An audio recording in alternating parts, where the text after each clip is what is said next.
భయంకరమైన రాత్రి. మౌనాన్ని చీల్చే వింత శబ్దాలు. అడవి మార్గాల్లో కనిపించే కాంతులు. భూతాలు ఉన్నాయా లేదా అనేది ఎన్నో శతాబ్దాలుగా మనుషుల మనసులను తొలిచే ప్రశ్న. ఇవాళ మనం విజ్ఞానం, అనుభవాలు, పురాణాల ఆధారంగా ఈ ప్రశ్నకు సమాధానం వెతుకుదాం. ఇలాంటి ఆసక్తికరమైన అంశాల కోసం మా ఛానల్ను లైక్ చేయండి, సబ్స్క్రైబ్ చేయండి, షేర్ చేయండి. భూతాల ఉనికి పట్ల మనం నమ్మకాన్ని కలిగి ఉండటం కొత్త విషయం కాదు.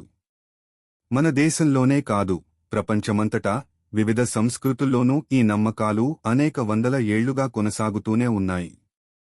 ఇండియా, చైనా, యూరోప్, ఆఫ్రికా ఇవి అన్నీ పరస్పరం భిన్నమైన సంస్కృతులు అయినా అందరిలోనూ ఒక పోలిక కనిపిస్తుంది. మనుషుల ప్రాణం పోయిన తర్వాత వారి ఆత్మ కొంతకాలం ఈ లోకంలో తిరుగుతుందని నమ్మకం. మన భారతీయ సంస్కృతిలో పిశాచ, ప్రేతాత్మ, బ్రహ్మరాక్షస వంటి పదాలు తరచుగా వినిపిస్తుంటాయి. ఇవి భయాన్ని, అపరాధాన్ని లేదా అపరిష్కృత అనుభూతుల్ని సూచించేవిగా భావిస్తారు. ఈ నమ్మకాల ఉత్పత్తికి అనేక కారణాలున్నాయి. పాతకాలంలో మన పూర్వీకులు ప్రకృతిని పూర్తిగా అర్థం చేసుకోలేకపోయినప్పటికీ ఆ పరిణామాలకి అర్థాలనిచ్చే ప్రయత్నం చేసేవారు.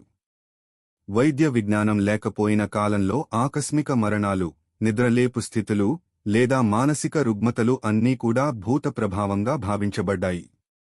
ఉదాహరణకి తెలంగాణలోని ఓ చిన్న గ్రామం కొత్తగూడెం. అక్కడ ఉన్న ఒక పాత బంగ్లా బ్రిటీష్ కాలానికి చెందింది.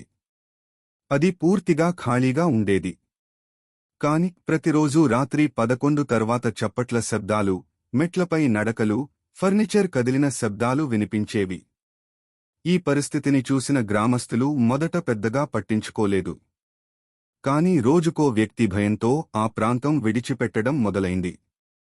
చివరికి ఆ బంగ్లా చుట్టూ ఒక 100 మీటర్ల పరిధిలో మనుషుల ప్రవేశాన్ని నిషేధించారు. ఈ సంఘటన ఆ ప్రదేశాన్ని దెయ్యాల భవనం గా మార్చేసింది. ఇప్పటికీ అక్కడికి వెళ్లిన కొందరు పెద్దలు చెబుతారు, అర్ధరాత్రి దాటి ఆ విధంగా వెళ్లకు. ఇలా భయాలు, అపారశక్తులపై నమ్మకాలు కలిసిపోతూ కాలక్రమేణా భూతాలపై నమ్మకాన్ని మరింత బలపరిచాయి. ఆఫ్రికా దేశాల్లో కొన్ని తెగలు చనిపోయినవారు మన జీవితాన్ని చూస్తూనే ఉంటారు. అందుకే వాళ్లు కొన్ని వేడుకల్లో ఆత్మల కోసం ప్రత్యేకంగా ఆహారం పెడతారు. చైనా సంస్కృతిలో కూడా గోస్ట్ ఫెస్టివల్ ఉంటుంది. అక్కడ మృతుల ఆత్మలకు పూజలు చేస్తారు. అందుకే భూతాల మీద నమ్మకం అనేది కేవలం ఒక ప్రాంతానికే పరిమితం కాదు. ఇది మానవ చింతనలో భాగం అయిపోయింది. మనిషి భయపడే లక్షణం. తెలియని విషయాన్ని అర్థం చేసుకోవాలనే తపన. ఇవే ఈ నమ్మకాలకు బలం చేకూర్చినవి. గోస్ట్ అనేది శాస్త్రీయంగా ఏమిటంటే అది మానసిక భ్రమ, నిద్రలేపు స్థితి, స్లీప్ పారాలిసిస్ లేదా మానసిక ఒత్తిడితో ఏర్పడే ఊహల ఫలితమని చెప్పుతారు.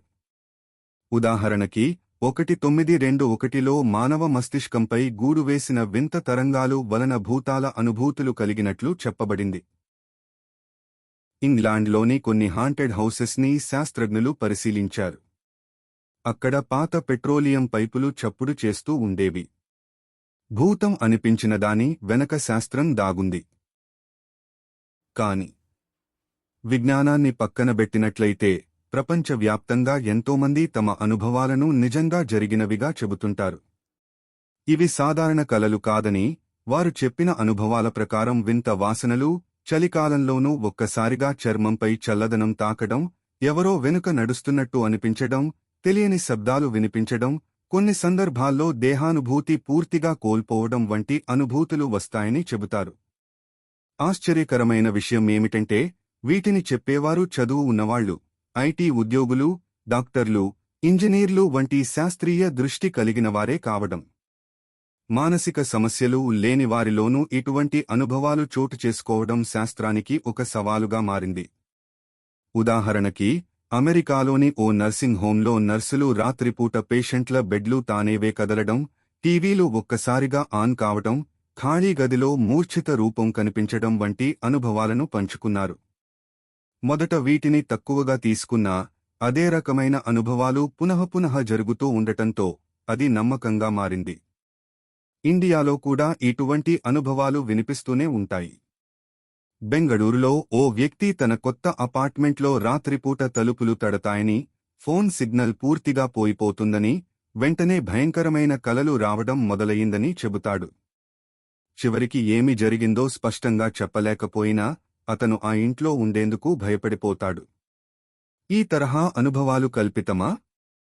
లేక మన శరీరం, మన మేధస్సు ఇంకా పూర్తిగా అర్థం చేసుకోలేని పరిణామమా? శాస్త్రం ఇప్పటికీ ఈ ప్రశ్నకు పూర్తిగా సమాధానం ఇవ్వలేకపోయింది. కాని ఒక విషయం మాత్రం స్పష్టం: గోస్ట్ అనుభవాలు చెప్పేవారిలో చాలామందికి అవి నిజంగానే జరిగాయని నమ్మకంగా ఉంటుంది. నిజానికి గోస్ట్లు ఉన్నాయా అన్న ప్రశ్నకు శాస్త్రం ఇంకా స్పష్టమైన సమాధానం ఇవ్వలేకపోయింది. విజ్ఞానం అనేది ఎన్నో విషయాల్లో అనేక ప్రశ్నలకు సమాధానాలు ఇచ్చింది. మన శరీర రహస్యాలు, అంతరిక్ష ప్రయాణం, జీవరాశుల అభివృద్ధి వంటి అంశాలపై శాస్త్రం అద్భుత పురోగతి సాధించింది. కాని మనస్సు, భయం, విశ్వాసం, ఆత్మల ఊహల విషయాల్లో శాస్త్రం కూడా ఇంకా శోధనలోనే ఉంది. మన నిత్య జీవితంలో ఎన్నో భావాలు శాస్త్రం చెప్తున్న దానికంటే ఎక్కువగా మన అనుభవాల మీద ఆధారపడతాయి. ఉదాహరణకి, మనకు ఎప్పుడైనా ఒంటరిగా ఉన్నప్పుడు ఎవరో ఉన్నట్లు అనిపించడం, చీకట్లో దాక్కున్నట్లే కనిపించే ఆకృతులు, లేదా ఊహించనిదిగా శబ్దాలు వినిపించడం, ఇవి అన్నీ కలిపి మనకు ఒక గోస్ట్ అనుభూతిని కలిగిస్తాయి. ఇక్కడే మనం ఒక ఆసక్తికరమైన దశకు వచ్చేస్తాం. నిజంగా వాటిని శాస్త్రం ఖండించలేకపోతే మన ఊహలే కారణమా? లేక మనం ఇంకా అర్థం చేసుకోలేని ఏదైనా భౌతిక స్థితి ఉందా?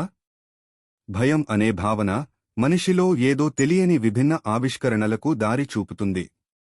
కొన్ని సందర్భాల్లో ఈ భయాలే దేవతల రూపాన్ని పొందినట్లుగాని, మరికొన్ని సందర్భాల్లో గోస్ట్ల రూపాన్ని పొందినట్లుగాని అనిపించవచ్చు. మన తాతల నుండి విన్న కథలు, మన కుటుంబ సభ్యుల అనుభవాలు, పక్కింటి వృద్ధురాలి చెప్పిన వింత కథ, all these shape are beliefs. ఇప్పుడు ప్రశ్న మీరు ఏమంటారు? గోస్ట్లు నిజంగా ఉన్నాయా? లేక ఇవన్నీ మన మేధస్సు మాయగా చూపించే దృశ్యాలు మాత్రమేనా? ఈ ప్రశ్నకు సమాధానం ఒక్కటే కాదు. ఒక్కొక్కరికి ఒక్కో అనుభూతి ఉంటుంది.